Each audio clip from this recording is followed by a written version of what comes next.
आज हम शुरू करने जा रहे हैं पहला पार्ट भाषा, लिपि और व्याकरण। ठीक है, सबसे पहले हम भाषा शुरू करेंगे। मनुष्य समाज में रहते हुए एक दूसरे से अपने विचारों और भावों को आदान प्रदान करते हैं। जैसे पेड़ के नीचे बैठा एक उदास आदमी ने से दूसरा आदमी पूछता है, क्या भाई, क्या कैसे उदास बैठे हो? किसी ने मेरा बटुआ चुरा लिया। उसमें कितने पैसे थे? 10,000। ठीक है, पेड़ के नीचे व्यक्ति बैठा, उदास व्यक्ति बैठा, दूसरा व्यक्ति उससे पूछ रहा है कि तुम ऐसे यहाँ क्यों बैठे हो? तो बता रहा है किसी ने मेरा बटुआ चुरा लिया। कहता है कि कितने पैसे थे? वो कहते हैं 10,000 रुपए। उपरयुक्त वार्तालाप में दो व्यक्ति के माध्यम विचारों का आदान प्रदान जिस माध्यम में हुआ वह माध्यम भाषा है। जिसमें दोनों बात कर रहे हैं वो माध्यम क्या है? भाषा। एक ऐसा माध्यम है जिसके द्वारा मनुष्य अपने मन में उठने वाले विचारों को बोलकर या लिखकर प्रकट करता है तथा दूसरे के विचारों को पढ़कर या सुनकर समझता है। अपने आप तो बोलकर या लिखकर प्रकट करता है, दूसरा क्या करता है? उसको पढ़कर या सुनकर समझता है। कुछ प्रमुख भाषाएं, विश्व के विभिन्न देशों में अलग अलग भाषाएं बोली जाती हैं, जैसे चीनी, अंग्रेजी, हिंदी, स्पेनिश, फ्रांसी, जर्मन, रूस, अरबी, जापानी और पुर्तगाली। भाषा की दृष्टि से भारत की स्थिति संसार के दूसरे देशों में बिल्कुल भिन्न है। विश्व के अधिकांश देशों में प्राय एक ही भाषा का प्रयोग किया जाता है, किंतु भारत के राज्यों में अलग अलग भाषाओं का प्रयोग किया जाता है। इसलिए भारतीय संविधान में 22 भाषाओं को मान्यता प्रदान की गई है, जिसमें आपकी हिंदी है। हमारे जो संविधान है उसमें 22 भाषाओं को क्या किया है?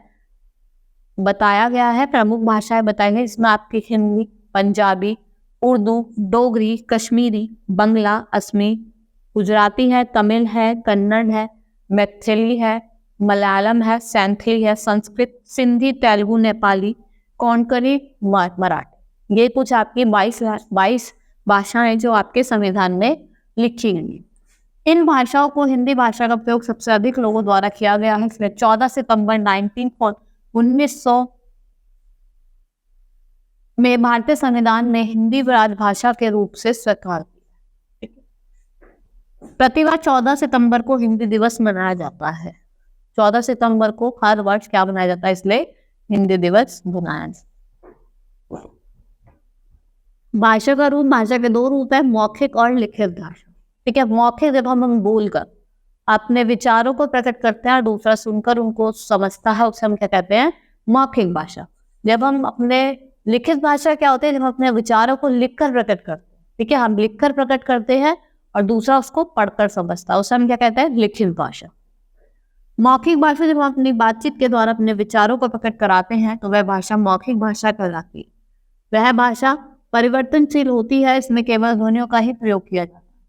जब हम लिखने द्वारा अपने विचारों को प्रकट करते हैं तो भाषा को लिखित भाषा कहलाती है। यह भाषा अपरिवर्तनशील होती है।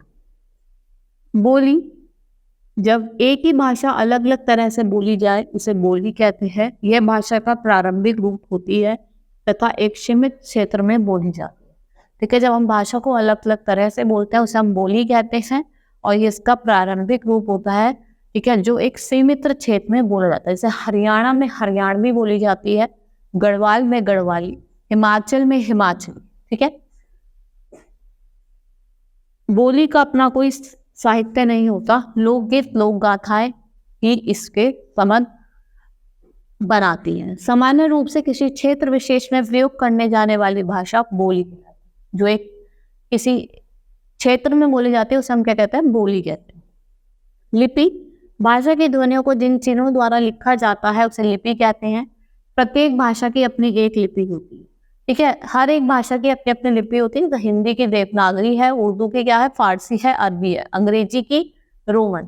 ठीक है, हिंदी की क्या है? देवनागरी, संस्कृत की देवनागरी है, पंजाबी की गुरुमुखी, जर्मन की रोमन, अंग्रेजी की रोमन, उर्दू की फारसी, बंगला की बंगाली और फ्रांसीसी क्या है? आपकी रोमन है। किसी भी भाषा को लिखने के ढंग को क्या कहते हैं? लिपि कहते हैं। उसका जो लिखने का ढंग होता है उसे हम क्या कहते हैं? लिपि कहते हैं। व्याकरण, किसी भी भाषा का सही व शुद्ध प्रयोग करने के लिए कुछ नियमों का पालन करने की आवश्यकता होती है, जिसका ज्ञान हमें व्याकरण द्वारा होता है। उसका ज्ञान हमें किससे मिलता है? व्याकरण के द्वारा मिलता है। व्याकरण वह शास्त्र है जो किसी भाषा के शुद्ध रूप से बोलना तथा लिखना सिखाता है। ठीक है, वो व्याकरण क्या वो साधन है जो हमें शुद्ध रूप से बोलना या लिखना सिखाता है। व्याकरण के भेद, व्याकरण के 3 भेद हैं, वर्ण विचार, शब्द विचार और वाक्य विचार। ठीक है, एक वर्ण विचार है, एक शब्द विचार है और वाक्य विचार है। इसके अंतरण वर्णमाला, वर्णों के उच्चारण, वर्णों को लिखने की विधि, उन्हें संयुक्त करने के नियमों आदि का अध्ययन किया जाता है कि वर्णों का कैसे उच्चारण करना है, कैसे लिखना है, वो हम किसके द्वारा करते हैं, वर्ण विचार के द्वारा करते हैं। शब्द विचार, इसके अंतरण शब्दों की उत्पत्ति, रचना, स्वरूप, भेद आदि का अध्ययन किया जाता है। वाक्य विचार, इसके अंतरण वाक्य रचना, भेद, विराम चिन्ह के प्रयोग आदि का अध्ययन किया जाता है। इसमें हम विराम चिन्ह वगैरह लगाते हैं। साहित्य, किसी भी भाषा में लिखित ज्ञान का संचित भंडार साहित्य कहलाता है। साहित्य में किसी देश अथवा जाति के विचार लिखित रूप से संचित होते हैं। साहित्य 2 प्रकार की होती है, गद्य और पद्य। जो साहित्य होती है वो 2 प्रकार की होती है, एक होते हैं गद्य और एक होती है पद्य। गद्य साहित्य में हम अपनी बात, कहानी, निबंध, नाटक आदि के रूप में प्रकट करते हैं, जबकि पद्य साहित्य में अपनी बात को कविता के रूप में प्रकट करते हैं। ठीक है, गद्य साहित्य में हम अपनी बातों को निबंध या कोई पत्र या नाटक या कहानी के रूप में प्रकट करते हैं, और जो आपकी पद्य साहित्य है उसमें हम कविता के रूप में अपनी बातों को प्रकट करते हैं। संस्मरण, कहानियां, उपन्यास, आंकिकी आदि गद्य साहित्य के उदाहरण हैं, तथा गीत, कविता, पद, गजल, दोहे, चौपाई, छंद आदि किसके हैं, पद्य साहित्य के उदाहरण।